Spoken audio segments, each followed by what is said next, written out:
Assalamualaikum warahmatullahi wabarakatuh. Perkenalkan, nama saya Fatimah Nurul Fidah. Saya dari kelompok 9. Di video ini, saya dan kedua rekan saya, Farika Lutfi dan Maratu Solihah, akan menjelaskan tentang kodifikasi hukum Islam di Indonesia. Jangan di skip ya, selamat menyaksikan.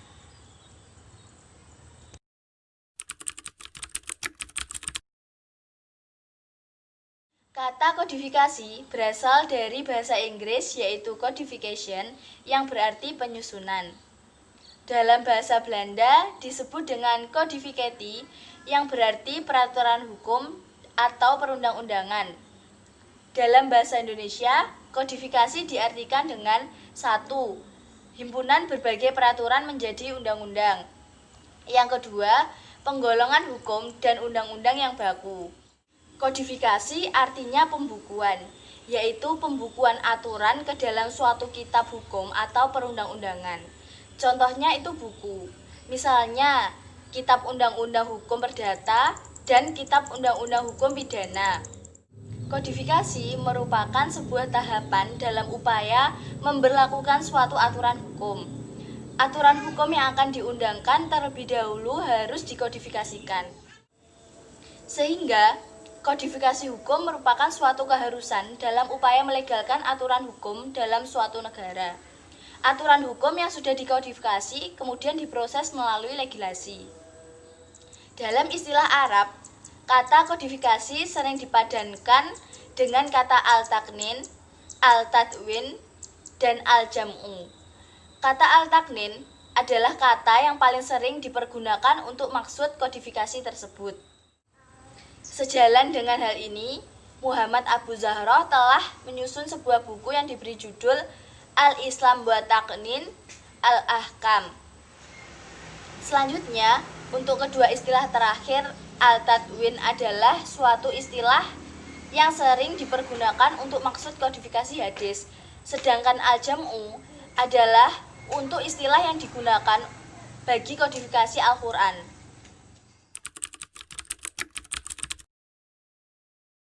Prosedur kodifikasi hukum Islam yang ada di Indonesia. Perkembangan pembaharuan hukum Islam di Indonesia dilakukan dalam 3 periode.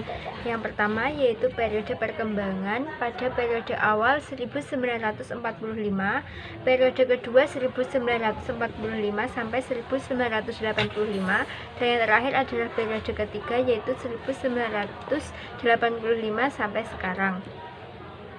Pada masa awal periode 1945 ditandai dengan adanya BPUPKI.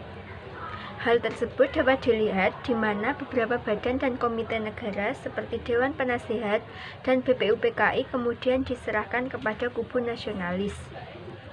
Perdebatan panjang tentang dasar negara oleh BPUPKI kemudian berakhir dengan lahirnya apa yang disebut dengan Piagam Jakarta.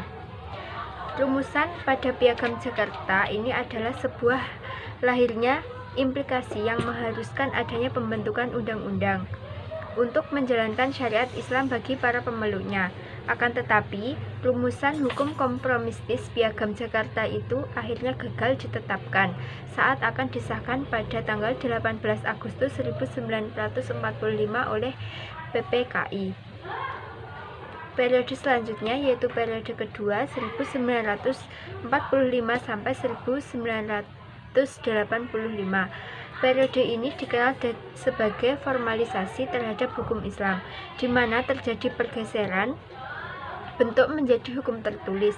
Meskipun kedudukan hukum Islam sebagai salah satu sumber hukum nasional tidak begitu tegas pada awal periode ini, namun upaya-upaya untuk mempertegaskannya harus tetap dilakukan.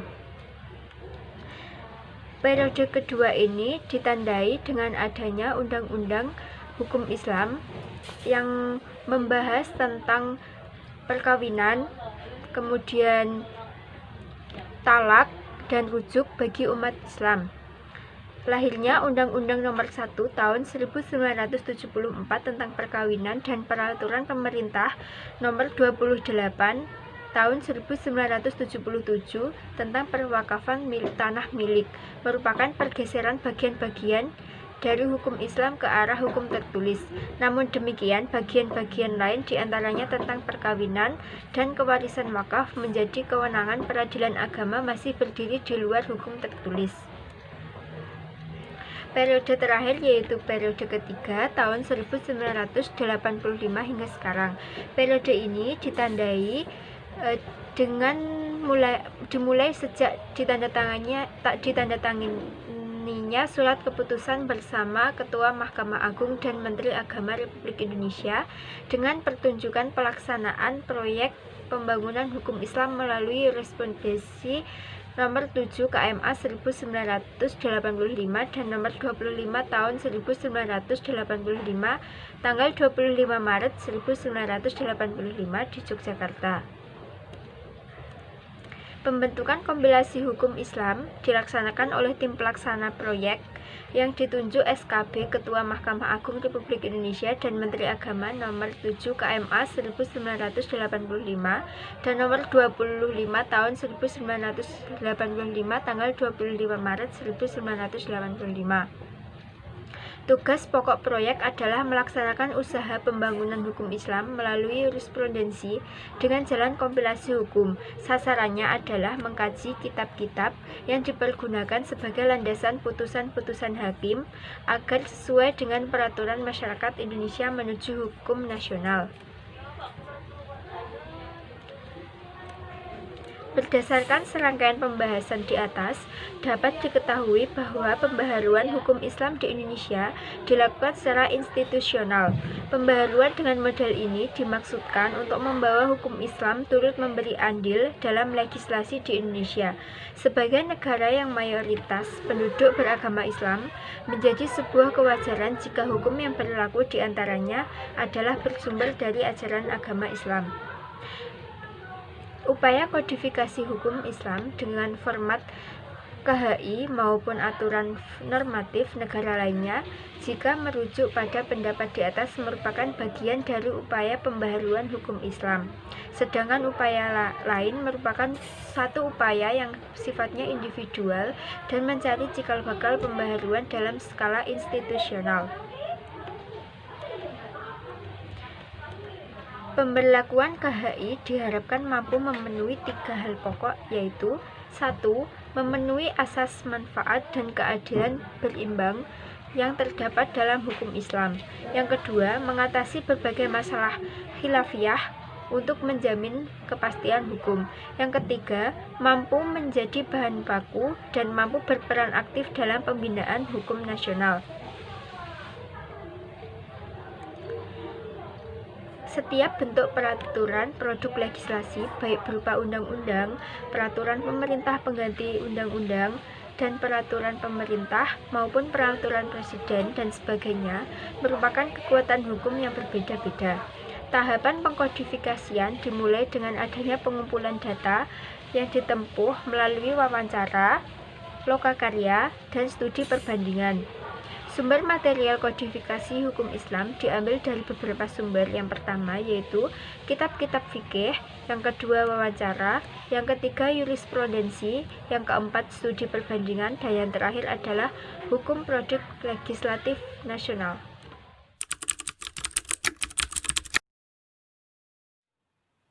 Bentuk-bentuk hukum kodifikasi Islam di Indonesia. Yang pertama ada hukum tertulis. Hukum tertulis adalah hukum yang telah tertulis dan tercantum dalam peraturan perundang-undangan negara, baik yang dikodifikasi ataupun tidak dikodifikasi. Misalnya, KUH Pidana, KUH Perdata, KUH Dagang, KUH Acara Perdata, dan KUH Acara Pidana. Contoh hukum tertulis yang telah dikodifikasi ada undang-undang, peraturan pemerintah, dan peraturan presiden.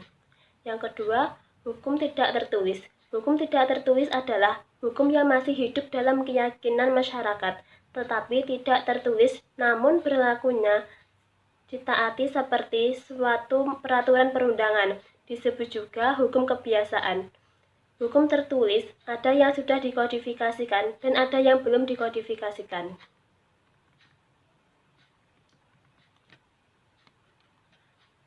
Hukum Islam disistematiskan di dalam tata hukum Indonesia, maka akan tergambar bidang ruang lingkup sebagai berikut. Yang pertama ada hukum perdata Islam, yang meliputi munakahat yang mengatur tentang perkawinan. Yang kedua ada wirasah yang mengatur tentang pembagian warisan. Yang ketiga ada muamalat yang mengatur tentang masalah kebendaan dan hak-hak atas benda, tata hubungan manusia dalam masalah jual beli. Yang kedua ada hukum publik yang meliputi jinayah yang memuat aturan-aturan mengenai perbuatan-perbuatan yang diancam dengan hukuman. Selanjutnya ada al-ahkam as-sultaniyah, membicarakan permasalahan yang berhubungan dengan kepala negara ataupun pemerintahan. Selanjutnya ada siyar yang mengatur urusan perang dan damai, tata hubungan dengan pemeluk agama lain dan negara lain. Selanjutnya mukasamat, yaitu mengatur soal peradilan, kehakiman, dan hukum acara. Contoh kodifikasi hukum Islam yang meliputi kompilasi hukum Islam. Kompilasi hukum Islam adalah ketentuan hukum Islam yang ditulis, disusun, dan dikodifikasikan. Ciri khusus dari kompilasi hukum Islam adalah bahwa setiap buku berisi ketentuan hukum yang berisi penjelasan, pengertian, ataupun definisi dari istilah-istilah yang terdapat dalam pasal-pasalnya. Secara sistematis, muatan isi masing-masing buku dapat digambarkan sebagai berikut. Buku 1 tentang hukum perkawinan. Yang buku kedua tentang hukum pewarisan. Buku ketiga tentang hukum perwakafan.